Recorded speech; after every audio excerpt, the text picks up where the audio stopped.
इस पूरी कायनात को किसने बनाया?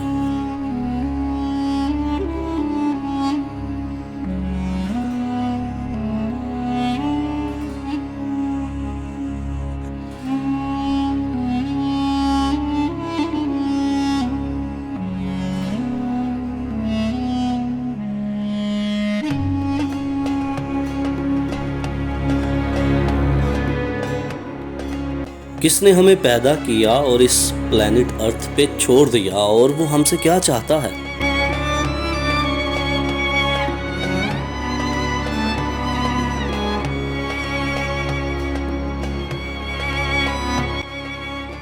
ना तो हमने खुद फैसला किया इस दुनिया में आने का, और ना ही हम खुद फैसला करते हैं इस दुनिया से जाने का।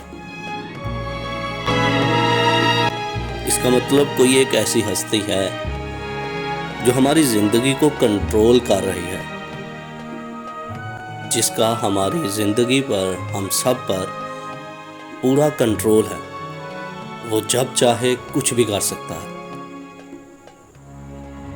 क्या कभी सोचा आपने कि वो हस्ती आपसे क्या चाहती है?